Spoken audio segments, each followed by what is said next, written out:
Okay guys, ito na yung aking bagong eyeglasses na pinagawa sa Quiapo. So ito na siya.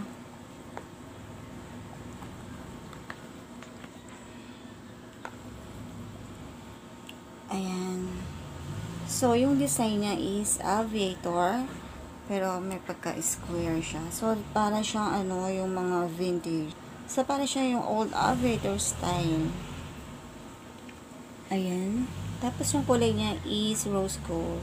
Kasi usually, puro gold or black yung mga salamin or aviator na nakikita ko. Pero, etong nakita ko or napili kong frame is rose gold yung kulay niya. Then, ito, meron siyang kasamang hard case. Ayan, pero plastic lang naman siya. Ayan, plastic lang naman siya. So, okay lang. Simple lang yung lalagyan niya. And then, meron din siyang kasamang wiper. Ayan, so,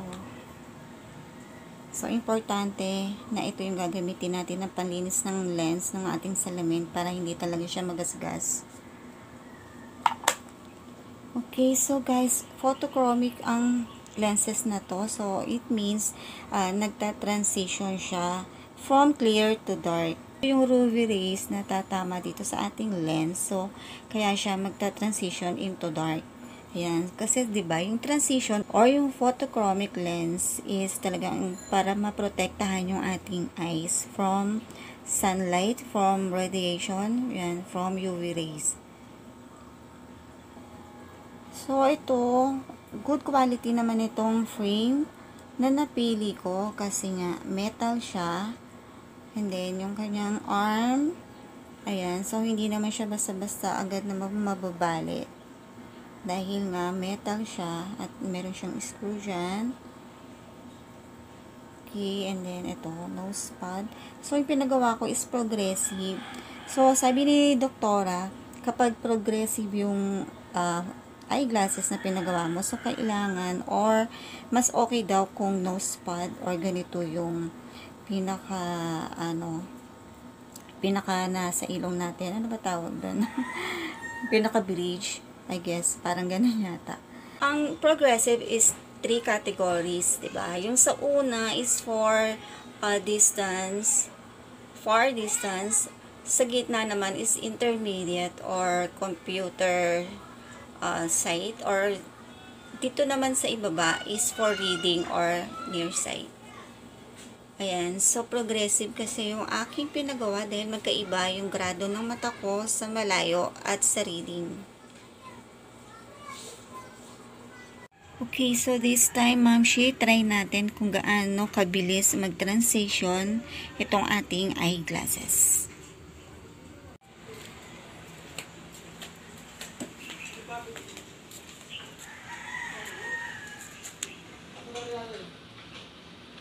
Hindi masyadong tirikang araw, pero let's see.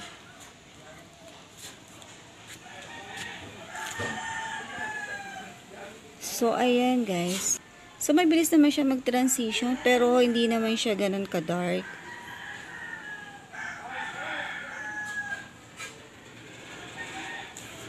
Anyway, so itapat natin siya sa araw.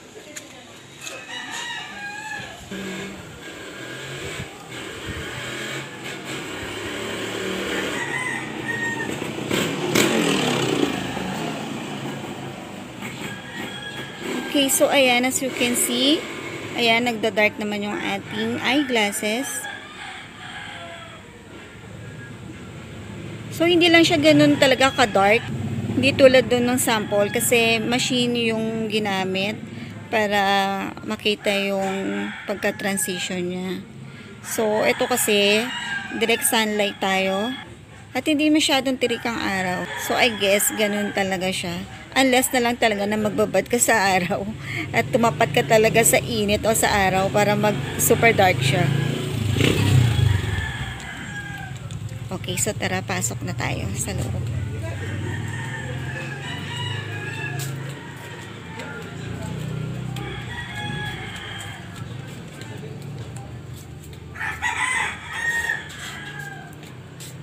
Ayan, pasok na tayo sa loob. Ayan. Medyo dark pa rin siya. Okay.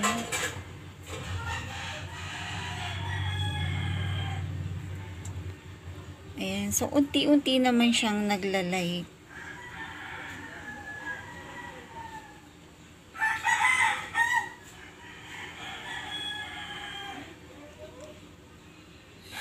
So, ayan guys. Itong ating salamin na pinagawa is multi-coated. So, paano natin malalaman kung legit na multi-coated siya? So, Ma'am Shi, ayan. Kung nakikita nyo, yung reflection niya, o kapag nasinagan siya ng araw or ng ilaw, makikita nyo yung reflection niya is kulay green. So, ayan, kulay green ang reflection ng ilaw or sunlight na tatapat sa iyong salamin.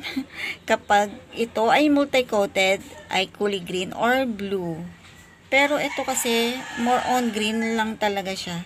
Ayan, ayan, medyo nagbo-blue siya. Ayan, yung reflection niya. So, ayan, ibig sabihin legit naman na multi-coated ang ating eyeglasses. There we go guys. Tapos na ang ating quick review about dito sa aking new eyeglasses na pinagawa sa Quiapo. Guys, 1,500 lang inabot ang eyeglasses na to. All-in-one na siya. From frame, progressive, multi-coated at photochromic lens or transition na rin ang ating pinagawang eyeglasses. So, napaka budget friendly niya at super affordable ang magpagawa sa Quiapo dahil talagang nagustuhan ko yung aking eyeglasses. So maraming frames na pwede ninyong pagpilian at marami din naman mga optical clinic na pwede ninyong pagawaan. Okay guys, kung gusto nyo magpagawa at nag-iisip kayo na magpagawa na ng inyong salamin, so pumunta lang kayo sa Quiapo at hanapin nyo si Dr. Elena.